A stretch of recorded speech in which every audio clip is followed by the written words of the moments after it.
Habitar los hermanos juntos, mirad cuán bueno y delicioso es habitar los hermanos juntos, en unidad, habitar en unidad. La la la la la la la la la. En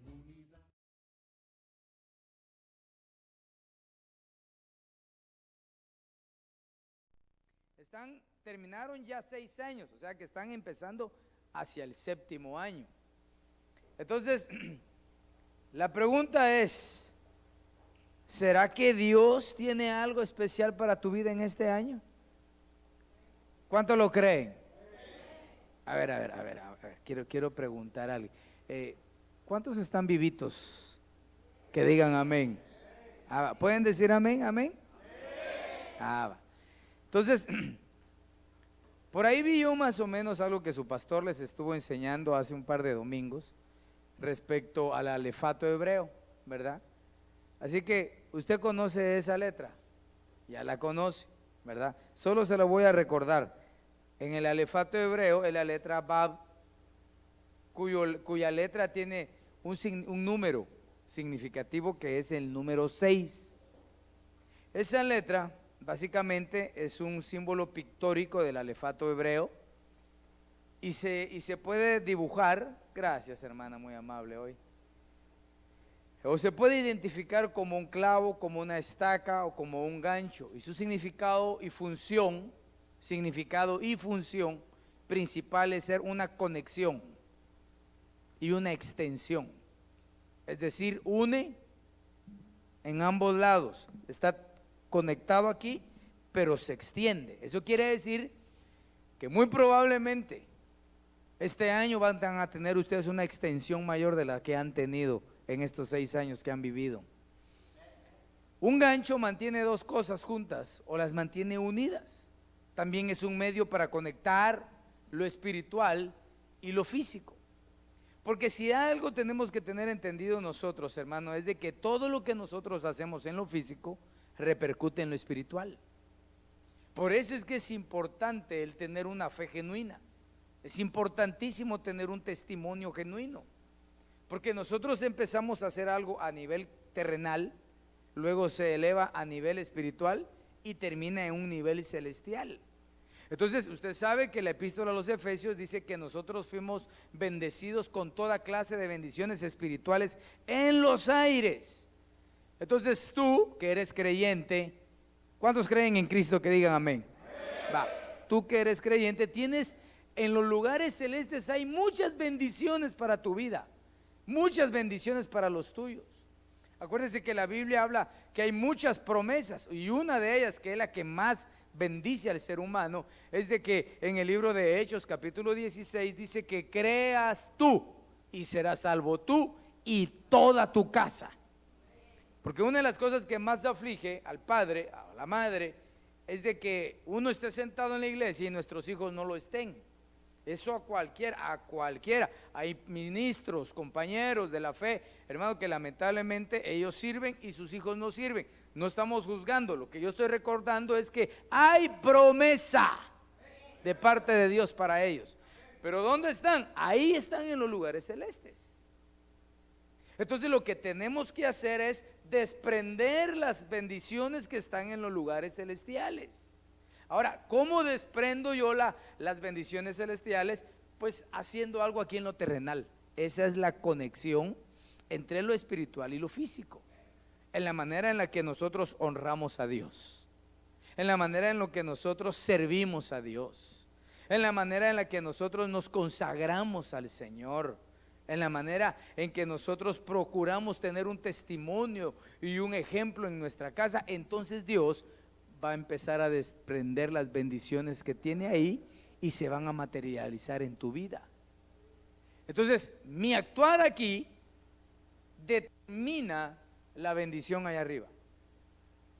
Entonces si la palabra Bab, que es el número 6, si es el 6º aniversario de ustedes, eso quiere decir, hermano, que debemos desarrollar con la ayuda de Dios el principio más extraordinario que la palabra nos enseña desde el Génesis, desde el genoma, Vea lo que dice Génesis capítulo 29, verso 34.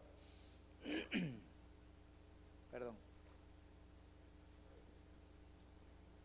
Hablando de las mujeres fértiles, ¿verdad? Y otra vez, dice, ¿verdad? Tuvo un hijo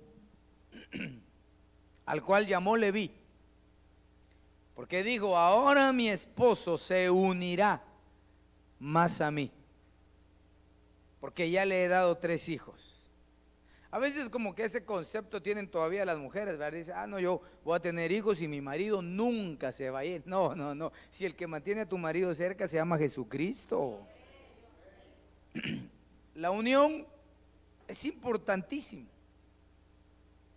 Cuando uno ve la historia de los patriarcas, por ejemplo, aquí hice un dibujito. Usted se recuerda que Jacob, tercer patriarca, tenía 4 mujeres.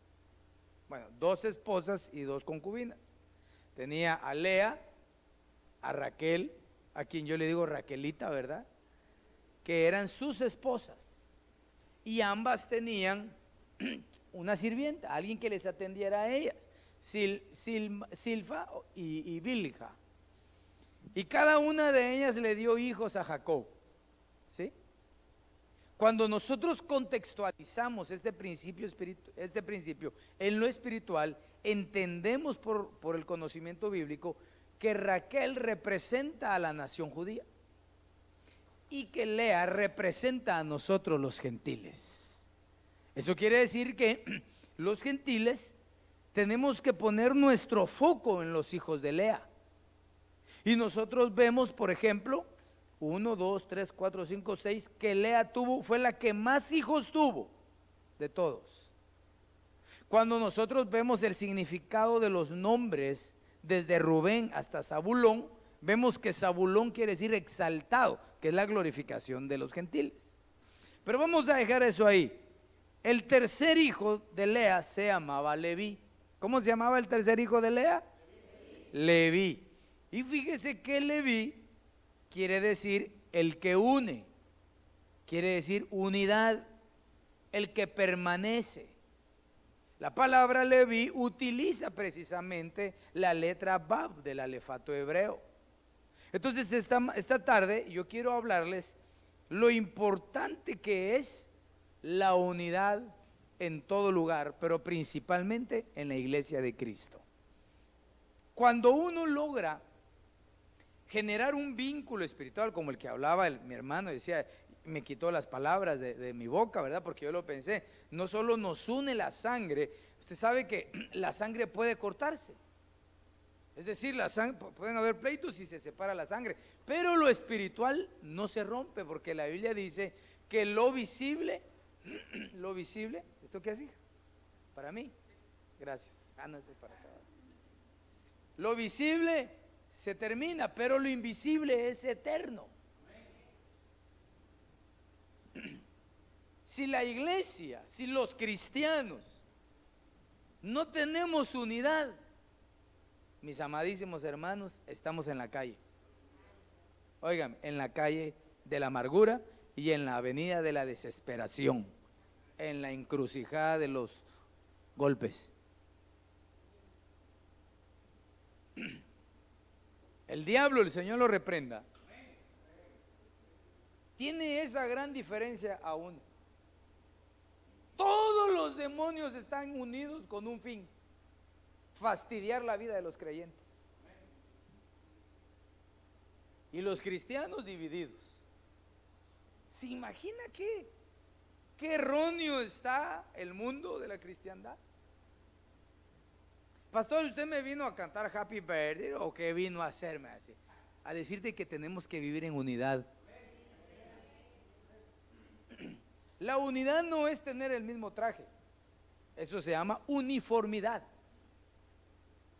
Podemos estar todos uniformes, pero sin unidad. Es más, podría haber alguien aquí que esté sentado y esté pensando: ay, bueno, no sé, pero así hicimos allá en Guate, dejé la olla de frijoles y y no le eché el ajo, ¿verdad? No le eché cebolla, pensando en cualquier otra cosa menos en oír la palabra del Señor.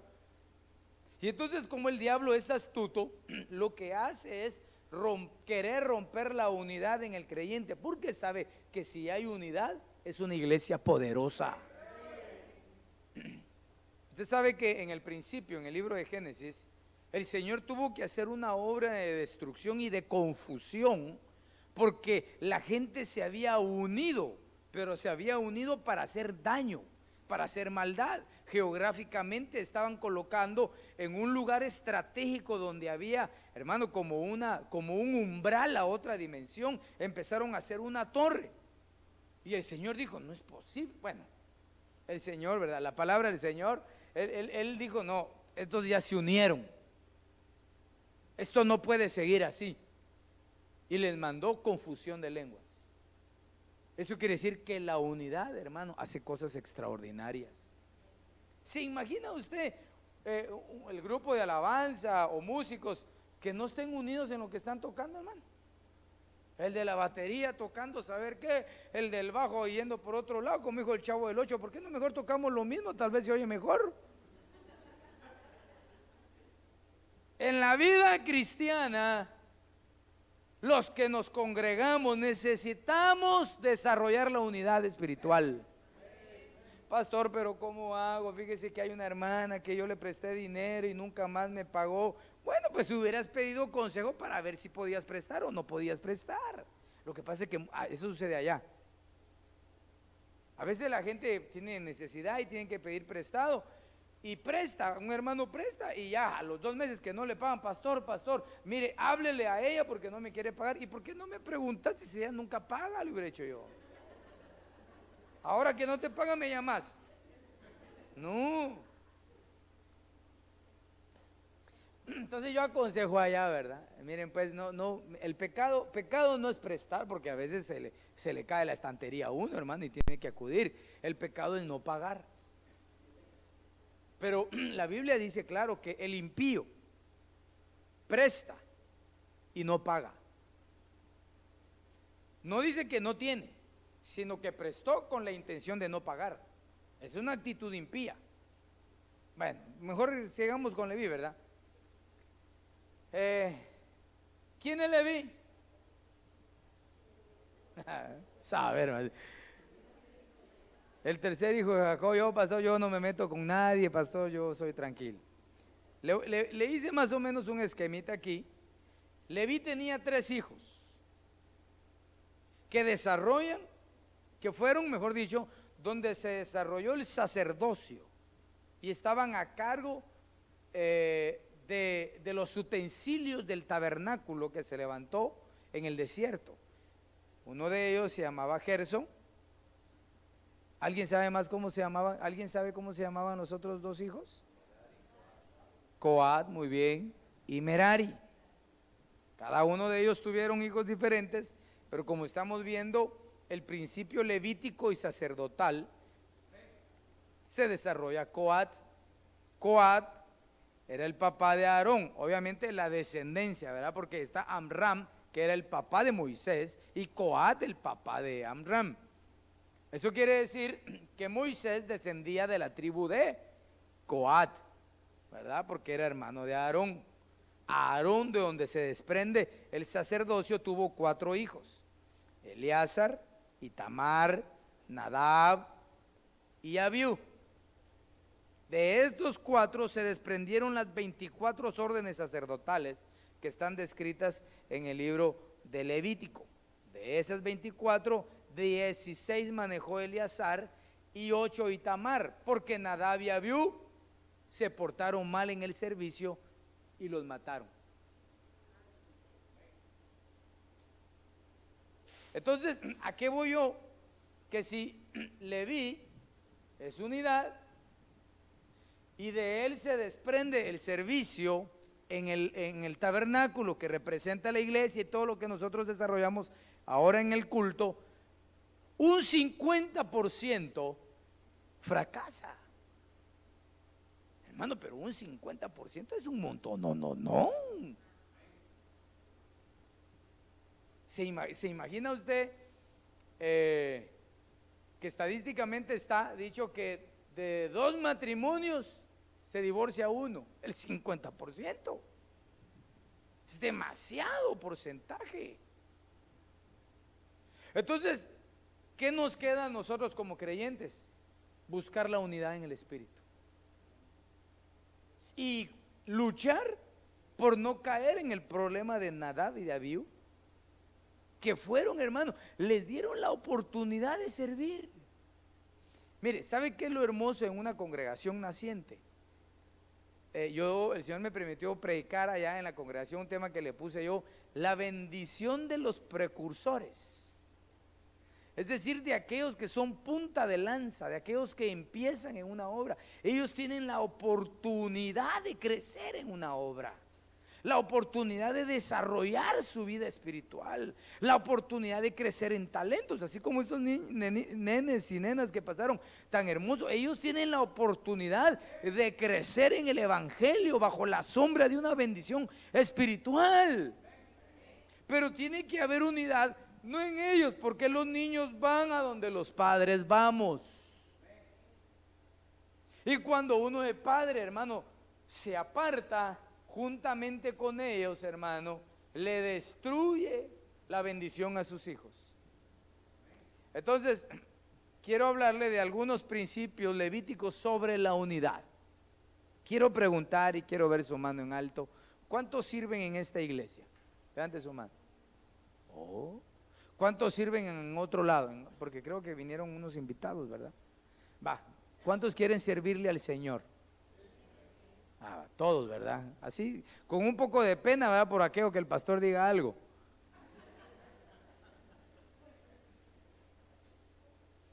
Mire, no hay cosa más hermosa que sentirse bien en un lugar.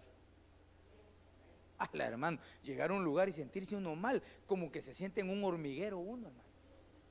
Y se pasa para el otro lado. ¡Qué desesperación! Pero un cristiano, cuando llega a una congregación, lo que debe de buscar es convertirse en un árbol de justicia, plantío de Jehová, que se pone a la orilla del agua, del río, que corre con vida, y que dice que crece y que su hoja no cae al suelo y que da fruto a su tiempo.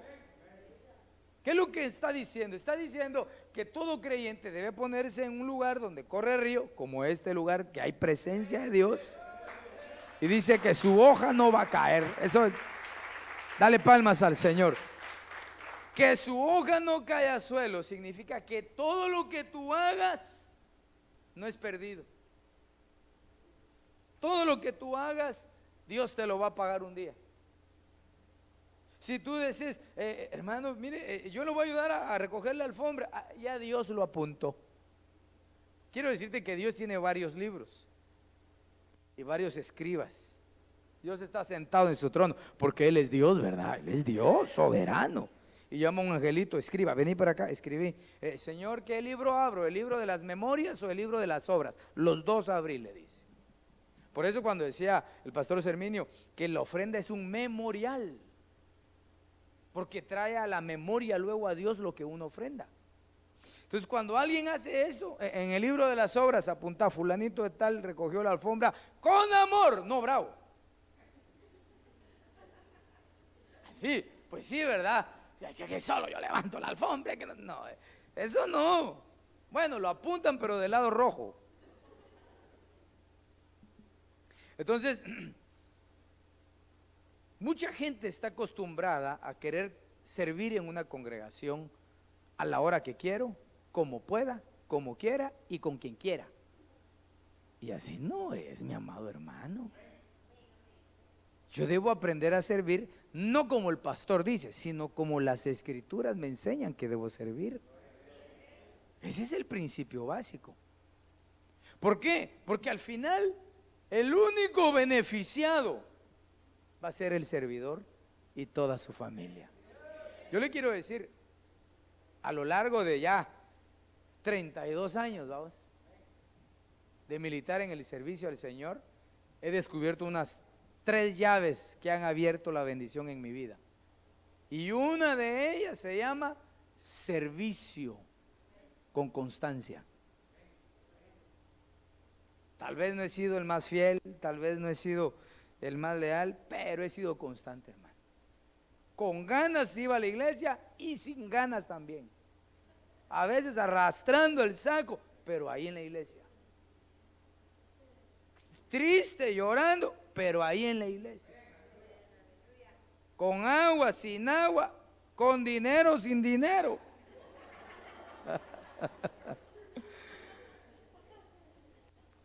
Dios bendice la constancia. Sí, pastor, pero mire, yo no veo nada. A ver, hijo, ¿y cuánto tiempo tienes de ir a la iglesia? 2 meses.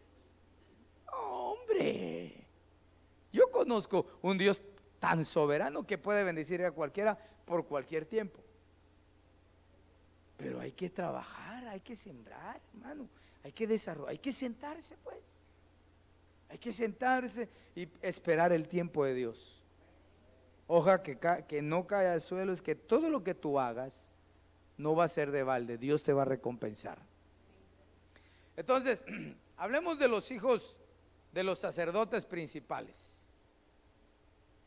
Aunque él no ejerció el sacerdocio, él era como el apóstol del antiguo pacto. En este caso era Moisés. Entonces, ¿qué sucede en la unidad? Éxodo capítulo 4, verso 20. Moisés tomó a su mujer y a sus hijos, los montó sobre un asno y volvió a la tierra de Egipto, y tomó también Moisés la vara de Dios en su mano. ¿Por qué puse yo que la unidad incomoda? Aquí tal vez no se miran muchas motos, ¿verdad? Yo creo que no he visto ni una, pero en Guatemala, hermano, la motocicleta es el vehículo de la familia. Sí, o sea, va el piloto, un niño adelante, uno atrás y la mujer atrás. Así, 4 en la moto. Y hablando por celular. ¿Será cómodo eso? No. Vino Moisés, tomó a Séfora, tomó a sus hijos, los montó en el asno, los unió. Pero la unidad a veces involucra incomodidades. Ay, hermano, empezar a encajar en la unidad a veces es incómodo para muchos. Fíjese que a veces nosotros no es que tengamos problemas espirituales, sino problemas sociales ancestrales, que no nos podemos sociabilizar con la gente. Hay gente que no puede sociabilizar, que llega y solo mira a los demás, y cuando lo van a saludar agacha la cabeza, levanta la mano, y si no conoce usted gente que uno lo saluda y lo quiere abrazar y así le pone la mano, y si le quiere dar un beso, peor todavía, no puede abrazar. Como aquella que le decía al abuelito, abuelito, pero si su nieta está cumpliendo años, dígale algo, y la cabeza le dice, feliz cumpleaños, le dice. No tiene expresión. Vaya, yo digo, yo tengo, tenemos unos periquitas del amor, azules, preciosas, hermano. ¿Cómo pasan esto? Sí, pasan. Y cuando ya es noche, pero el machito se ve así bonito, porque el macho así, y la otra así sometidita a él, ¿verdad? Encerrados todo el día, hermano. ¿Se imagina usted y su marido y toda la gente aquí encerrados 24 horas juntos, hermano? Pues resulta que los cristianos, Dios nos envuelve en un lugar que se llama iglesia, donde las expectativas de alguien que va a integrarse en una congregación son muy altas. La misma gente que no conoce al Señor, cuando un cristiano comete una falta, ¿qué es lo primero que juzga? Y dice que es evangélico, y dice que va a la iglesia, y dice que es pastor, que tiene privilegio. ¿Por qué lo juzgan a uno? Porque ellos esperan de nosotros, diga conmigo, de nosotros esperan mucho. Esperan que seamos personas diferentes. Va, está bien. Somos falibles, no somos perfectos, somos falibles. Pero cuando un cristiano viene a una congregación, lo que espera es amor. Por eso los servidores que están en la puerta, esos deben ser sexy pilas, así con su sonrisa, así. ¡Ting! Se imagina que ven un servidor peleando con la mujer y está en la puerta, hermano. Y el otro nuevito, contento con su mujer, peor se va a poner, miren, ya te va a fallar, vas a ver, ya te va a fallar, le va a decir.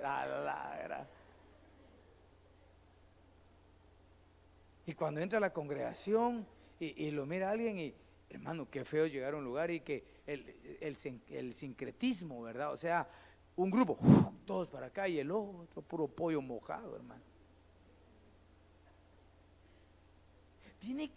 La iglesia tiene que crecer en amor. Sí, pero es que a mí no me gusta porque mira, es muy gordo, muy alto, muy flaco, muy seco, muy feo, muy guapo. La unidad incomoda.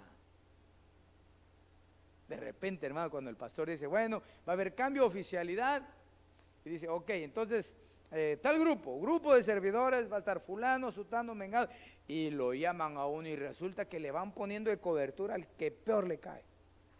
Dice, no, hermano, yo ahí no sirvo, hermano. ¿Y por qué no vas a servir? Es que se me cae mal. Ay, te están probando. Usted sabe que en la vida natural de los pastores que tienen sus ovejitas, esas de lana, así, cuando unas ovejas, ¿verdad? Usualmente, allá, en el rebaño real, ¿verdad? Las ovejas más grandes les gusta patear a las ovejas chiquitas. Entonces, cuando pelean, un par de ovejas que no se llevan, el pastor les amarra las patitas a los dos. Caminen. Entonces andan las dos así. Digo yo, a veces digo ya, me gustaría amarrarle, aunque sea las manos, ¿verdad? No las patitas, ¿verdad?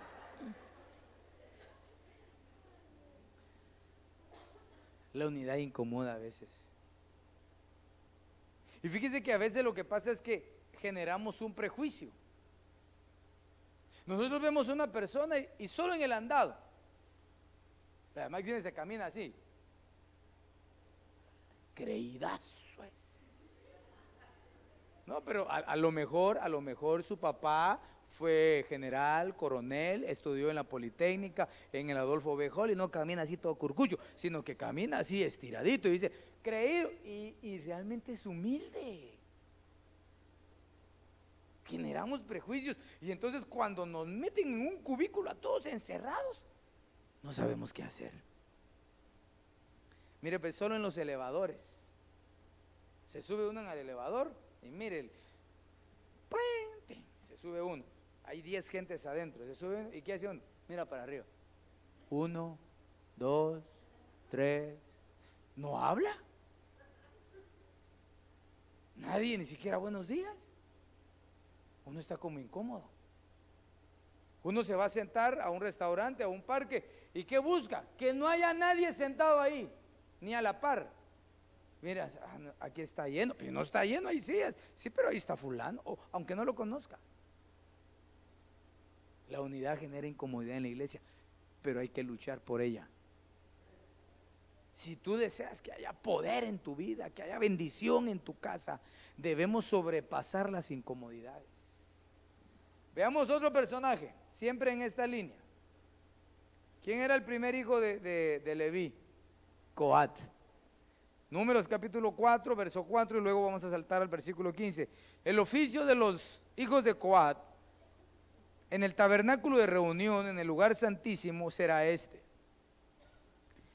Cuando acabe Aarón y sus hijos de cubrir el santuario y todos los utensilios del santuario, cuando haya de mudarse al campamento, vendrán después de ellos los hijos de Coat para llevarlos. Pero no tocarán cosa santa, no sea que mueran. Estas serán las cargas de los hijos de Coat en el tabernáculo de reunión. Bueno, para ellos era específicamente las cosas sagradas. En el lugar santísimo estaba el arca del pacto, estaba en el lugar santo el altar de oro o el del incienso, la mesa de la proposición, el candelabro, todo eso lo tenían que cargar los hijos de Coat. Pero antes de que ellos lo cargaban, tenía que entrar a Aarón y sus hijos. Y Aarón y sus hijos ponían un manto, dependiendo si era el arca o si era en un lugar santo, era un manto azul que cubría. Por eso en las películas cuando ponen que van los sacerdotes con el arca no la miraban. Nadie la miraba, solo el sumo sacerdote. Él entraba y tapaba el arca. Entraba y tapaba el altar de oro, o el del incienso. Tapaba la mesa de la proposición, tapaba el candelabro. Y cuando ya lo tapaban, entraban los hijos de Coat y lo cargaban y lo sacaban. Entonces, en la unidad, lo que debe haber es entender cuáles son los límites que cada uno tiene en una congregación. A veces, hermano, por traspasar los límites se rompen las buenas relaciones. Una iglesia, una congregación no puede ser como un gusanito. Los gusanos son invertebrados, no tienen estructura, pero la iglesia de Cristo sí tiene estructura. Tiene que tener una cabeza, tiene que tener todo el esqueleto que lo sostenga, hermano. Pero para eso que genera la unidad, se deben respetar los límites. Y a veces nos tomamos nosotros los papeles que no deberíamos de tomarnos en una congregación, y eso provoca problemas. El pastor tiene sus responsabilidades, sus obligaciones, su oficio propio para ejercer y para desarrollar en una congregación. Los ancianos tienen lo mismo, pero tienen límites. Las ayudas pastorales hacen lo mismo, pero tienen límites. Ni un amén, ¿verdad? Pero yo sé lo que le estoy diciendo. Los diáconos, los encargados de grupo, son autoridades, pero tienen límites. Así es la vida en el Evangelio. Así es la palabra del Señor. Él dijo, hasta aquí llega el agua y no pase más. Y ahí llegó. Dios es un Dios que pone límites. A veces, hermano, a alguien le va muy bien en la economía, en la vida secular. A lo mejor es un empresario, a lo mejor donde trabaja es jefe, gerente, que solo truena un dedo y corren todos. Pero en la iglesia de Cristo no es así. En la iglesia de Cristo debes saber cómo es la estructura que ya Dios colocó. Los encargados, la familia o el ministerio pastoral estará encargado como la manera de Aarón y sus hijos, manejar cosas más profundas que los demás, que también ayudan, pero deben de saber cuáles son los límites. Y si no los reconocen, entonces la unidad se pierde. Uno debe comprender, hermano, en la vida cristiana, que Dios bendice la obediencia. Hay dos cosas fundamentales de las cuales a veces confundimos: la palabra sujeción y la palabra sumisión. Son dos cosas diferentes. Sumisión es cuando alguien voluntariamente rinde su voluntad. Por ejemplo, cuando alguien pide cobertura en una congregación, pedir cobertura no es, ahora yo soy miembro aquí solamente, así que yo hago lo que quiera. No, óigame lo que quiere decir pedir cobertura. Pedir cobertura es disponer tu voluntad al siervo a quien le pediste cobertura. Eso es pedir cobertura. Pedir cobertura para hacer lo que yo quiera, cuando yo quiera, eso no es pedir una cobertura, no es un reconocimiento. Usted sabe que hay gente que pasa al frente en las congregaciones y no respeta eso, y hay gente que nunca pasa y que tiene más vínculo espiritual. La sumisión es esa: yo voluntariamente rindo mi voluntad, y la sujeción es que la autoridad te sujete. Vas para allá, no, ahí no. Pero ¿y entonces yo quién soy? Tranquilo. Y eso lo vemos con el apóstol Pedro y el Señor Jesús. El Señor Jesús un día le pidieron impuesto. ¿Y quién fue a buscar el estatero? Pedro. Él le dijo a Pedro: Pedro, ve allá a la orilla del mar y pesca, y ahí vas a agarrar un pez y va a haber estatero y vas a pagar lo mío y lo tuyo. Y él sin decir nada se fue. Pescó y obtuvo lo que, eso se llama sumisión. Pero cuando fueron a traer a Jesús al monte Getsemaní y iban a apresar al Señor Jesús, el apóstol Pedro sacó la espada y le voló la oreja a Malco. Y el Señor lo reprendió. Pedro, no. El que a espada mata, a espada muere. Esto no es así. Lo sujetó. A veces hay que sujetarlo a uno, o a veces hay que sujetar a alguien. Esto es delicado, hermanos. Pero para tener la unidad en una congregación hay que saber dónde están los límites. ¿Cuántos dicen amén todavía? Bueno, ¿qué otro hijo había con Leví? Gerson, Números 4:24. Este será el oficio de las familias de Gerson para ministrar y para llevar. Llevarán las cortinas del tabernáculo. ¿Cuál es el oficio de Gerson? Llevar las cortinas. La cubierta de tejón, todo lo que se ponía sobre el santuario. Acuérdense que habían 4 pieles. La principal, que era como de lino, la de piel de carnero, la de piel de cabra, me recuerdo, y la otra era la de tejón, la que estaba hasta arriba, ¿verdad? Y cuando nos habla de pieles o de mantos, nos está hablando de cobertura. No puede haber unidad si no hay reconocimiento de cobertura. No puede haber unidad, hermano, por más que quiera. ¿No ha conocido usted casos donde los padres lloran porque los hijos no se sujetan? Que el hijo agarra camino y dice, usted no me manda, yo ya soy mayor de edad. Y ¿cómo se queda el papá o la mamá? ¿Contento? Ah, gloria a Dios que se vaya, ¿verdad? No, hay sufrimiento. ¿Por qué? Porque es un hijo. Así es en la vida espiritual. Cuando uno empieza a crecer en una congregación, se generan vínculos espirituales. Pero hay que aprender a reconocer, porque mire, usualmente uno reconoce cobertura cuando tiene un conflicto. Cuando tiene una necesidad, ¿a quién llama? ¿Al lechero? No. ¿A quién llama? ¿Al que le presta dinero? ¿A su jefe? No, a los pastores llama. Ay, pastor, por el amor de Dios, ore por nosotros, mire. O si está peleando con la mujer, pastor, venga, porque mi mujer me está matando, por favor, venga, libérela de una vez. En la necesidad clama uno, ¿verdad? Qué bueno que el Señor siempre escucha la voz de un pueblo que lo busca. Pero la unidad, hermano, debe ser que donde quiera que tú vayas, sepas quién es tu cobertura. ¿Sabe qué hace mucha gente?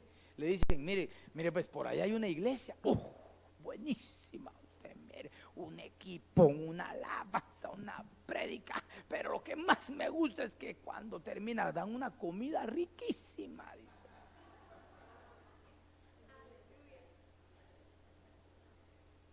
Y ahí va el típico metido, guatemaltecos, los guatemaltecos somos así.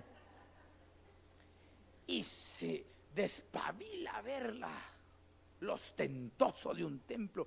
¡Ah, qué lindo! ¡Ay, esta es mi casa! Es que digo yo, ¿cómo puede cambiar uno, un padre, una madre física, o no digamos, y espiritual, de la noche a la mañana, hermano? Dice, no, aquí siento el llamado. ¿Sabe qué es lo que pasa? Que nunca tuvo una identidad real. No, pero cuando hay una identidad, un reconocimiento de cobertura, uno puede ir a lo más lindo, hermano. Y Dios le pudo haber hablado en todas las profecías, y pudo haber habido un profeta o un apóstol o un pastor que se bajó del altar y le dio palabra y todo eso. Pero usted lo guarda y dice, gracias, Padre, pero mañana voy a mi casa. Eso es la unidad. Usted sabe que la vida del pastor no es estar siguiendo a las ovejas en ese sentido que le estoy diciendo. La función del pastor es cubrir. A usted y a mí nos conviene que nos cubran. Yo tengo mi pastor, el apóstol Sergio. Las luchas que yo no puedo llevar, ahí está él, que las libere él por todos nosotros los pastores. Y las luchas que usted no puede liberar, pero tiene cobertura, que la liberemos los pastores por cada congregación. Cuando la gente no tiene cobertura, está la intemperie. Totalmente. ¿Qué pasa en los ambientes espirituales? La Biblia dice en la epístola a los Efesios que nuestra lucha no es solamente contra carne y sangre, sino que en los aires hay potestades, principados, gobernadores. Tú necesitas cobertura. ¿Cuántos tienen cobertura? Que me digan amén. Unidad, cobertura. Merari, Números 3:36. A cargo de los hijos de Merari estará la custodia de las tablas del tabernáculo, sus barras, sus columnas, sus bases o basas, como dice, y todos sus enseres con todo su servicio, y las columnas alrededor del atrio, sus bases, sus estacas y sus cuerdas. Es decir, el tabernáculo no era solamente una tienda, tenía bases, y de hecho las bases eran de plata, porque la plata es figura de redención. Entonces formaban las bases, ponían el cimiento y después ponían madera, tablones forrados de oro, y después le ponían barras cada 5, que es figura de los 5 ministerios, y todo hacían las bases los hijos de Merari. Es decir, ellos mantenían unido el tabernáculo para que no se cayera. La unidad fortalece la iglesia de Cristo. ¿Se imagina usted una iglesia donde todos estemos unánimes, hermanos? ¿Se imagina, por ejemplo, como decía Serminio, el pastor Serminio decía hace un rato, cantando ese himno del Espíritu Santo, decía: métase, llame la presencia del Señor? Se imagina que aquí la hermanita: Señor, por misericordia, que tu presencia, y el Señor la llene. Y el hermano, y la hermana, y la hermana, el hermano, hermano, este es un fuego. Es una iglesia que Dios fortalece. No se me olvida un testimonio, precisamente aquí en los Estados Unidos, donde contaba un pastor, hermano, que en más de 2 ocasiones llegaron los bomberos a su iglesia. ¿Y cuál era lo que lo hacía que llegara a la iglesia? Que los vecinos miraban que esa iglesia estaba agarrando fuego, pero no era fuego natural, era el fuego de Dios. La Biblia, hermano, nos enseña a nosotros que cuando el pueblo se une a buscar a Dios, a ese pueblo Dios bendice. A ese pueblo Dios lo hace estable. Si tú sirves en esta casa, sigue adelante. Y si tú todavía no estás en la oficialidad, pídele al Señor que te permita servir. Y cuando tú te levantes, agarra tu silla y dile: Señor, hoy me levanto de esta silla, pero me voy a levantar para dejársela a otro. Ese es el principio. Que la silla que ocupaba alguien que ahora sirve, la ocupe otro. Porque viene el tiempo, oiga, o viene el tiempo, porque a veces las iglesias parece que estamos en un sistema de reciclaje, ¿verdad? De vuelta. Vienen unos, se van otros. Vienen unos, se van otros. Vienen unos, se va otros. No, hay que crecer en eso. Tú tienes que crecer. Decir: bueno, Señor, yo estoy aquí, pero me voy a parar a servir. Y Señor, te pido que la silla que yo ocupé mientras no ejercía algún oficio, venga otra familia, Señor, y la llene, Padre, y se quede aquí. Porque no podemos vivir en ese círculo. Pero eso, hermano, no depende solamente del ministro, depende de todos los que estamos en unidad. Cuando nosotros tenemos un testimonio genuino, la gente dice afuera: y mire, ¿y este qué tiene? Si yo me recuerdo cómo era del liguero y ahora es un amor. Esta mujer antes solo bailando vivía y ahora hasta con Biblia viene. Mire, disculpe usted, ¿y a usted qué le pasó? Entonces usted le dice, usted no va a decir: ah, mi pastor Serminio. No, usted va a decir: Cristo me cambió. Ah, de veras, ¿y dónde es? Ah, ya con el pastor Serminio. Ah, ya cambian las cosas. Y cuando venga aquí, los demás, generemos la unidad, la fortaleza.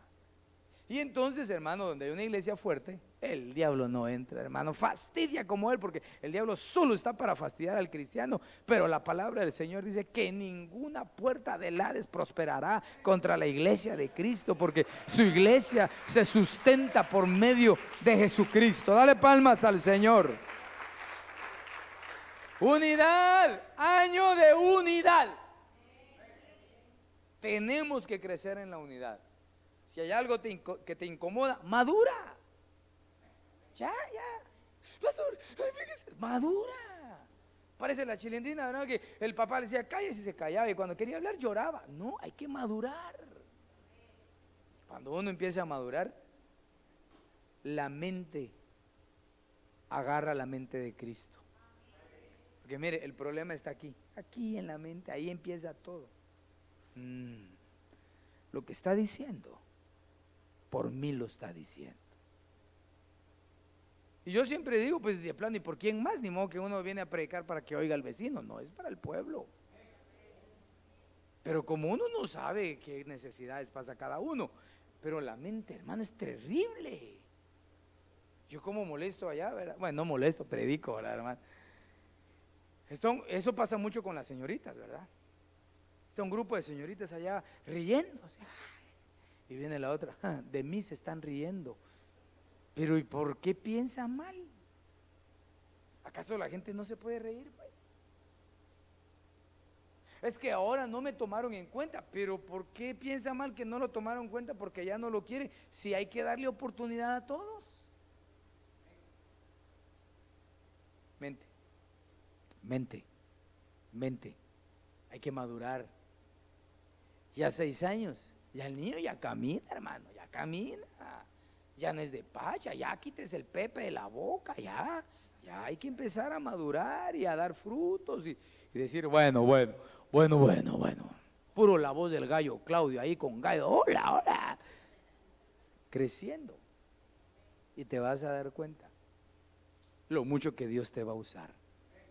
Va a empezar el Señor a usar bocas como trompeta en esta casa, que tal vez solo lo han deseado y por temores, porque cuando uno es niño espiritual tiene temores. Ay, ¿será mío? ¿No será mío? Ay, ¿será esto? Pero ¿cómo? Sale la profecía y hasta se te olvidó qué ibas a decir y si quedaste callada. No, hay que madurar. Por eso la Biblia dice, tal vez si me ayuda el del teclado, por favor, o alguien a ministrar. ¿Sí? ¿Quién es? Tú.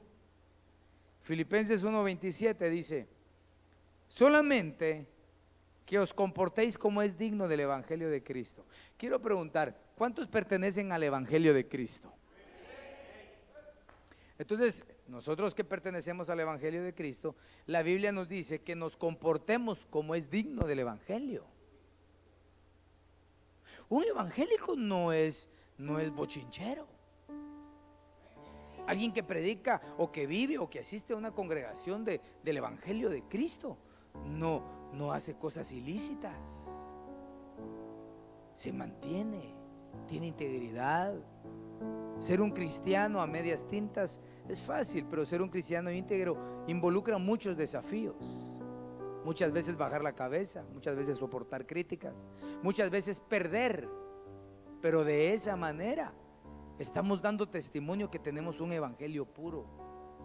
Oiga, yo puedo decir, hermano, con todo mi corazón, con la verdad que hay en mi vida, que no hay vida más hermosa que la vida del evangelio, que servirle al Señor, al Dios de los cielos, que estar en su casa, en su santuario, sintiendo su presencia. ¿Acaso no es las iglesias, hermano, cualquiera que predique la sana doctrina, los lugares donde la gente en medio de su aflicción llegan a llorar? ¿No es ahí donde nosotros llegamos a cantar en medio de nuestra necesidad y recibimos fortaleza? Entonces somos nosotros los que tenemos que ser agradecidos de eso.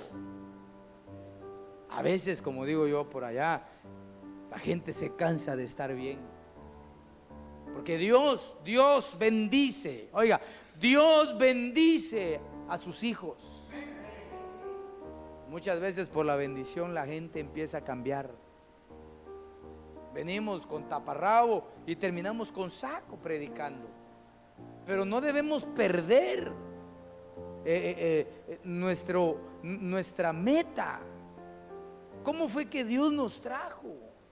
¿Cómo fue que Dios nos fue levantando, nos fue prosperando, nos fue restaurando? Sobre todo en un país, hermano, donde el dinero, hermano, es el peor enemigo de los cristianos. No porque yo lo diga, si eso lo dijo el apóstol Pablo a su hijo espiritual Timoteo. Le dijo: Timoteo, hijo, cuidado, porque la raíz de todo mal es el amor a los dólares.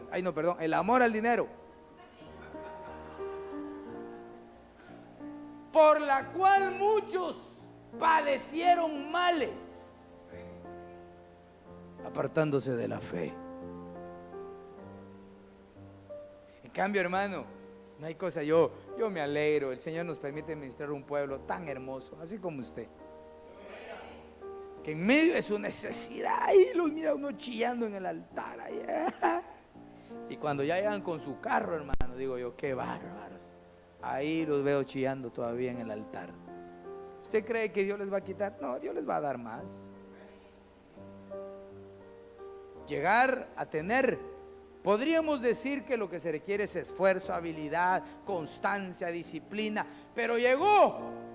Lo difícil es quedarse ahí.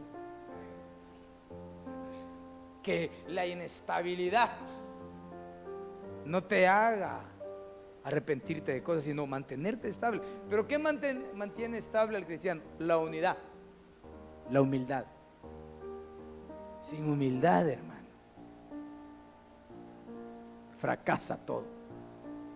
Por eso dice: como es digno del evangelio de Cristo, nos debemos comportar, para que, o sea que vaya a veros o que esté ausente, oiga de vosotros que estáis firmes en un mismo espíritu. Yo hablaba con un hermano y le decía: me alegro de verte aquí. Me alegro porque ya tenía varios años de no venir y ahí lo vuelvo a ver.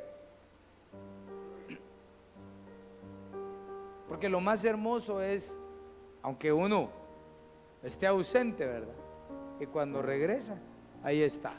Tal vez ya sin pelo, panzón, feo, canoso, todo, pero ahí está.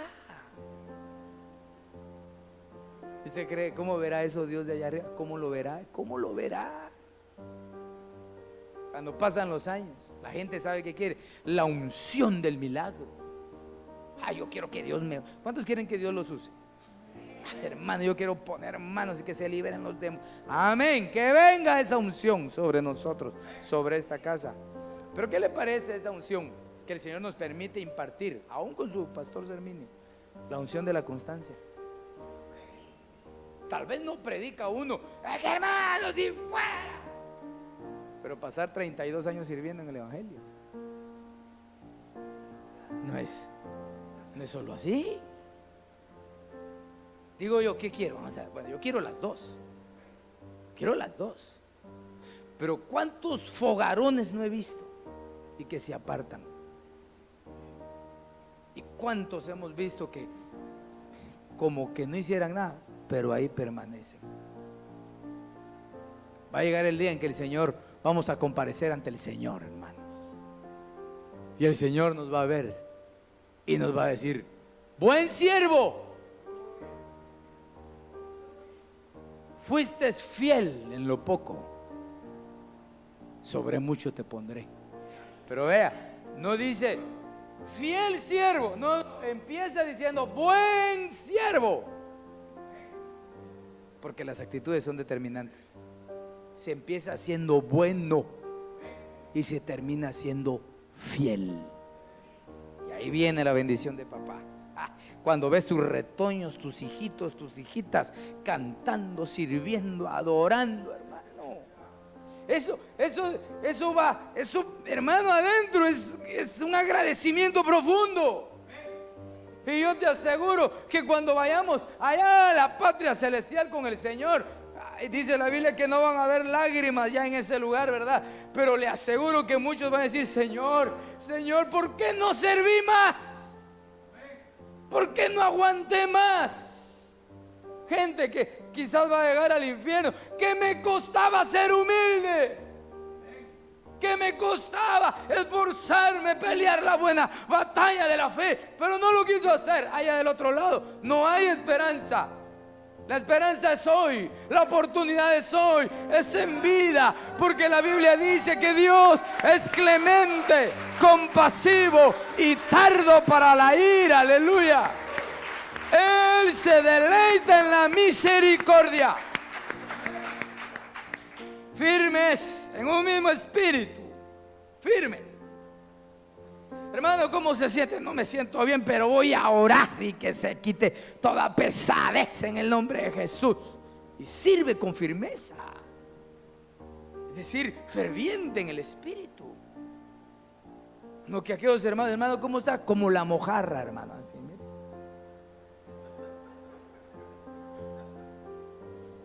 Pero vea lo último: combatiendo unánimes por la fe del evangelio.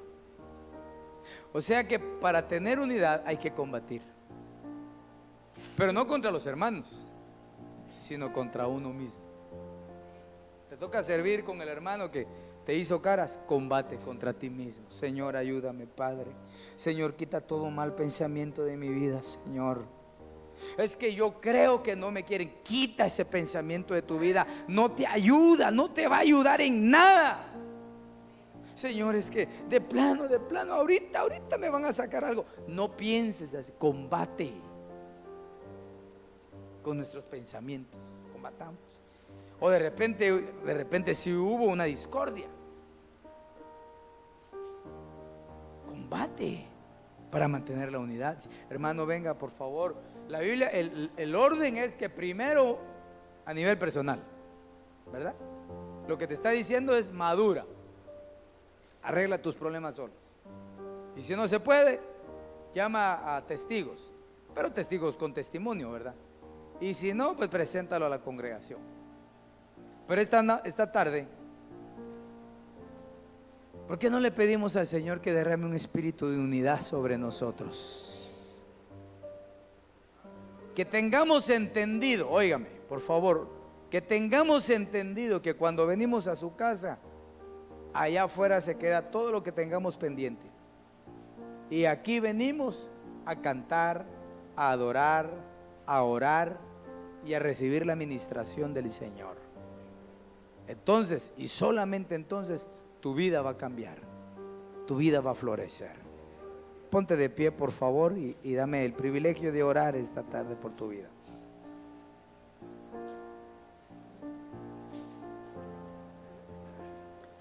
Bendito sea el nombre del Señor.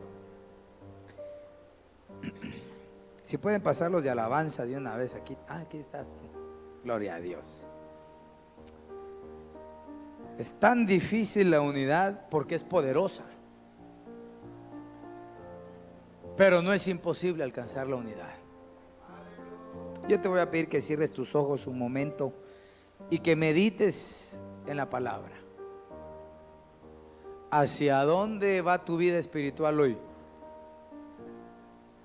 ¿Cómo estás respecto a la unidad?